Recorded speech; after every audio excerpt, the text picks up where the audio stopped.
આગળ સમાચારમાં વાત કરીએ તો સમાચાર રાજકોટથી સામે આવી રહ્યા છે। રાજકોટથી સમાચાર પ્રાપ્ત થયા છે, જેમાં રાજકોટ ખાતે સ્નાનઘરને સીવણ ક્લાસ બનાવવાનો આ મામલો સામે આવ્યો છે।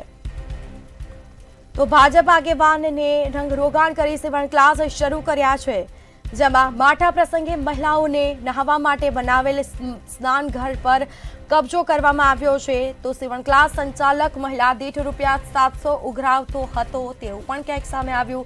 સમગ્ર મામલે સીવણ ક્લાસના સંચાલક ધર્મેશ ઝરિયાનું નિવેદન સામે આવ્યું છે, જેમાં મહિલા કોર્પોરેટર સોનલ સેલારાના પતિ પાસેથી મંજૂરી મેળવી હોવાનું સામે આવ્યું। તો જીતુ સેલારા પાસેથી મંજૂરી મેળવી હોવાનું પણ ક્યાંક સામે આવ્યું છે। તો કોર્પોરેશન દ્વારા અમને આ જગ્યા સોંપાયેલી છે તેવું પણ ક્યાંક સામે આવ્યું છે। સ્નાનઘરને સીવણ ક્લાસ બનાવવાનો મામલો સામે આવ્યો છે। પ્રથમ દિવસ હોય બધું સેટઅપ કરી રહેલા હતા ત્યારે બે પત્રકારો નામી અખબારના આવેલા ને એમ કીધેલું આ તમે ગેરપ્રવૃત્તિ કરો છો। તો અમે એમ કીધું ગેરપ્રવૃત્તિ કરી છે, વાંધો નહીં, અમે પરમિશન ની અરજી કરેલી છે।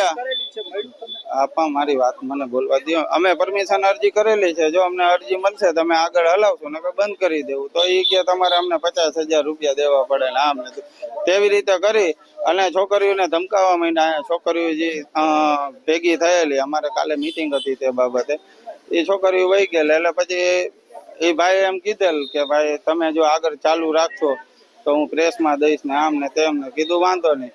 અમે અહીંયા સોસાયટી દ્વારા જે વિધવા મહિલાઓ, નિરાધાર મહિલાઓ, તે મહિલાઓને પોતે પગભર થાય તે હેતુથી 5 દિવસનો કેમ્પ રાખેલ હતો। જે કેમ્પનો પ્રથમ દિવસ હોય અને આવી રીતે ખોટા આક્ષેપો તમારી પાસે જે કોઈ પત્રકાર દ્વારા એવું ઉલ્લેખ કરવામાં આવ્યો છે કે અમે ₹700 ઉઘરાવેલા છે, ક્યાંય એની પહોંચ તમને જોવા મળેલ નથી।